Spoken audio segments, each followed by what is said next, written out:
मैं आपसे एक बड़ी अद्भुत बात कहना चाहता हूं। सुनना कितना महत्वपूर्ण है।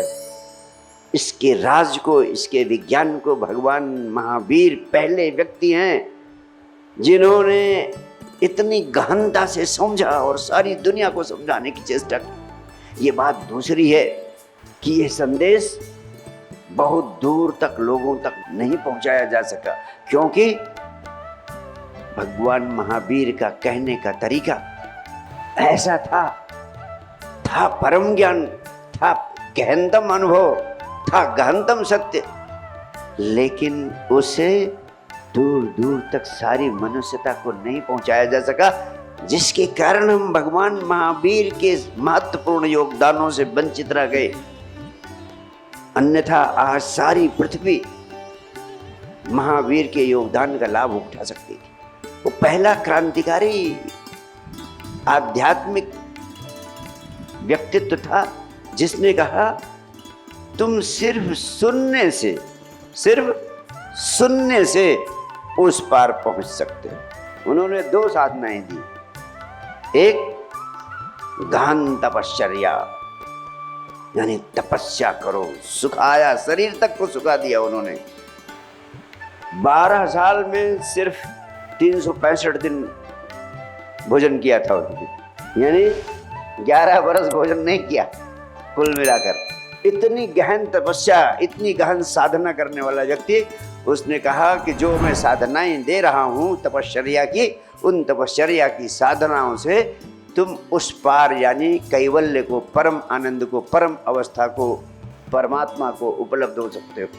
लेकिन उन्होंने कहा एक दूसरा मार्ग भी। इस पहले मार्ग को जो फॉलो करेगा उसको उन्होंने कहा साधक यानी साधन। उसके लिए तुम्हें साधक बनना पड़ेगा, साधना करनी पड़ेगी, साधु बनना पड़ेगा, मुनि बनना पड़ेगा, जैसे जैन मुनि होते। लेकिन एक दूसरा मार्ग उन्होंने कहा एक दूसरा मार्ग भी है। और दूसरा मार्ग उन्होंने कहा तुम साधक नहीं श्रावक बन जाओ। श्रावक का अर्थ है सिर्फ सुनने वाला बन जाओ।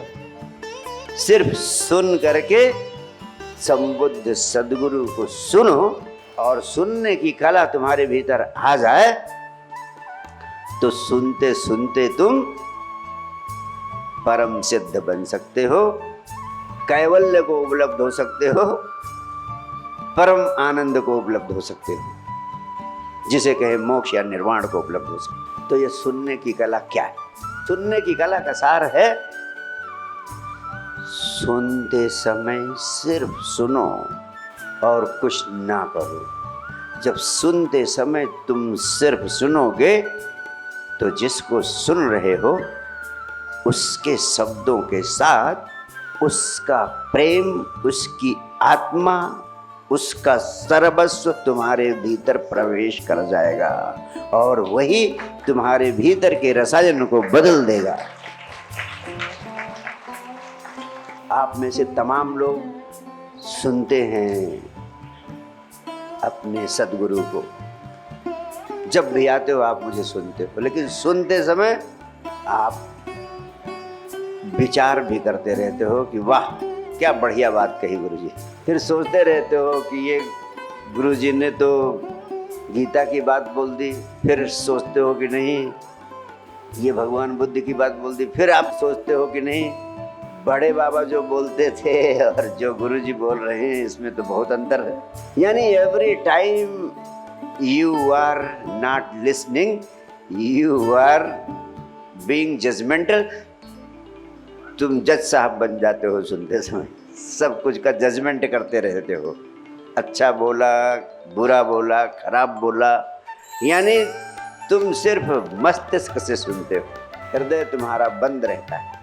कोई भी बात जो तुम सुनते हो तुम्हारे आत्मा तक तभी पहुंच सकती है जब वो हृदय के माध्यम से आगे जाए। हृदय में गए बिना कोई बात आत्मा तक नहीं पहुंच सकती है। तुम्हारा मस्तिष्क तुम्हारे हृदय से जुड़ा है, हृदय तुम्हारी आत्मा से जुड़ा है। तो आत्मा तक जाने के लिए हृदय के द्वार से गुजरना जरूरी है। हृदय के द्वार का अर्थ है प्रेम का द्वार, और जहाँ प्रेम होता है वहाँ बुद्धि रुक जाती, ठहर जाती, बुद्धि का प्रयोग बंद हो जाता है, तभी हृदय का द्वार खुलता है। तो बुद्धि के द्वार को बंद करो। कोई चीज़ तुम्हें अच्छी लगती है, कोई चीज़ तुम्हें अच्छी नहीं लगती है। मेरा कोई शब्द तुम्हें अच्छा लगता है, कोई शब्द हो सकता है अच्छा न लगे। मेरा कोई जेस्चर तुम्हें अच्छा लगता है, हो सकता है कोई दूसरा जेस्चर अच्छा न लगे। मेरा कुछ करना तुम्हें अच्छा लगता है, कुछ करना हो सकता है तुम्हें अच्छा न लगे। जो तुम्हें अच्छा नहीं लगता है वही बाधा बन जाती है, वही तुम्हारे हृदय को बेशर्त मेरे तक खोल नहीं पाती।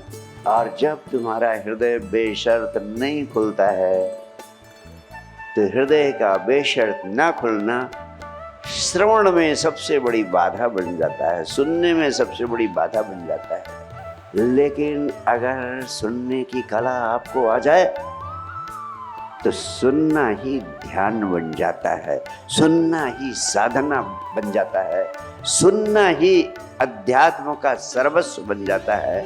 और सुनते सुनते एक दिन ऐसा होता है कि बार बार तुम्हारे भीतर, तुम्हारे प्राणों में मुझे सुनने की ललक पैदा होने लगती है और सब कुछ पार करके तुम सिर्फ सुनने के लिए आ जाते हो। ये तभी संभव है जब मुझे सुनने में सिर्फ तुम्हारी बुद्धि नहीं, तुम्हारा हृदय पूरी तरह खुल जाए। और जब हृदय खुल जाता है, हृदय के द्वार खुल जाते हैं, तब सद्गुरु संपूर्णता से तुम्हारे भीतर प्रवेश करता चला जाता है। और एक दिन oneness with the spiritual master, oneness with your गुरु, गुरु के साथ एक हो जाने की अवस्था पैदा हो जाती है। और जब तुम गुरु के साथ एक होने लगते हो तब गुरु एक दिन तुम्हें ऐसा प्रतीत होता है कि गुरु के साथ एकता को उपलब्ध होते होते गुरु के रूप में संपूर्ण अस्तित्व के साथ एक हो जाते हो। गुरु संपूर्ण अस्तित्व का प्रतीक हो जाता है। इसीलिए संत कबीर, भगवान कृष्ण कहते हैं कि गुरु में ही परमात्मा की पहली झलक आती है। जब तुम गुरु के साथ एकत्व की अवस्था को उपलब्ध होते हो, उस समय गुरु सिर्फ प्रतीक है अस्तित्व का, गुरु सिर्फ प्रतीक है संपूर्ण ब्रह्मांड का, गुरु प्रतीक बन जाता है परमात्मा का। और सच्चे अर्थों में तुम संपूर्ण के साथ एक हो जाते हो। साक्षात परमात्मा तुम्हारे भीतर प्रकट हो जाता है, तुम्हारे भीतर ही प्रकट होता है, सामने से नहीं, भीतर से ही तुम्हारा सब कुछ बदल जाता है। उसी अवस्था में परमात्मा तुम्हारे भीतर प्रकट हो जाता है और तब तुम्हारे भीतर से यह भाव उठता है, अहम ब्रह्मास्मि। क्या भाव उठता है? मैं वही हूँ। और जब यह भाव तुम्हारे भीतर उठने लगे, ये संकेत है कि अब जो बोलो सो हरि कथा, यानी तब जो तुम बोलोगे, तुम नहीं बोलोगे, वो परमात्मा ही तुम्हारे भीतर से बोलने लगता है।